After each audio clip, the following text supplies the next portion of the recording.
Hello friends, आजचा विषय आहे ताक, बटरमिल्क। तर आज आपण ताकाविषयी बोलणार आहोत। आयुर्वेदात दुधातुपाइतकेच ताकाचेही वर्णन केलेले आहे। तर ताक कधी, कोणी आणि कसे घ्यावे हे आज आपण बघूयात। दह्याच्या निम्मे पाणी घालून घुसळून ताक बनवले जाते किंवा साईला विरजण लावून ताक बनवले जाते। फक्त साईला विरजण लावत असाल तर त्यात पाणी जास्त घालावे लागते, कारण त्याच्यात लोण्याचे प्रमाण जास्त असते। म्हणून घुसळल्याने दह्याचा जो अभिषंधी गुण आहे, म्हणजेच शरीरात दोष साठवून ठेवण्याची टेंडन्सी ती कमी होते। म्हणून ताक हे अत्यंत उपयुक्त आणि पथ्यकर असा पदार्थ बनतो। दह्याने सूज वाढते तर ताकाने ती कमी होते। तर घुसळण्याची ही प्रक्रिया केल्यामुळे हे बदल घडतो। त्यामुळे ताक नेहमी व्यवस्थित घुसळलेले असावे। सर्व ताकामध्ये गाईचे ताक श्रेष्ठ सांगितलेले आहे। ताक हे चवीला आंबट, गोड आणि थोडेसे तुरट असे असते।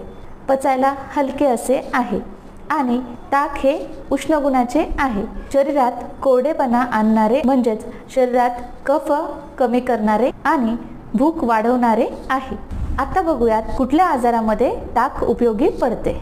ज्यांना वारंवार शौचाला होणे ह्याची तक्रार आहे, सारखं पोट साफ होत असते, त्यांनी दुपारच्या जेवणामध्ये सैंधव घालून ताक नियमितपणे घ्यावे। त्याने हा त्रास कमी होण्यास मदत होते। ज्यांना सूज आहे अशांनाही ताक चालते। मूळव्याधामध्ये ताक अत्यंत पथ्यकर सांगितलेले आहे, पण ताक हे किंचित कॉन्स्टिपेशन करणारे असल्यामुळे जर तुम्हाला मूळव्याधात रक्त पडत असेल किंवा संडासला खडा होत असेल तर अशा व्यक्तींनी ताक घेणे टाळावे।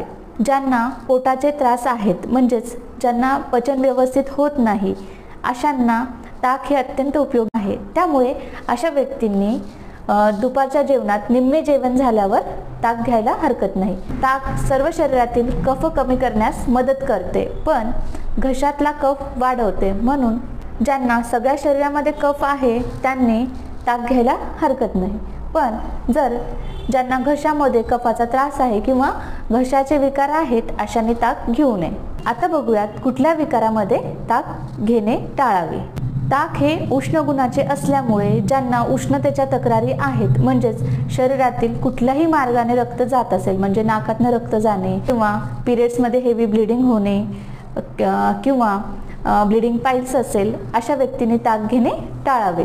आणि जे खूप बारीक आहेत आणि ज्यांना खूप अशक्तपणा आहे यांनी कधीतरी ताक घ्यायला हरकत नाही, पण नियमितपणे ताक घेऊ नये।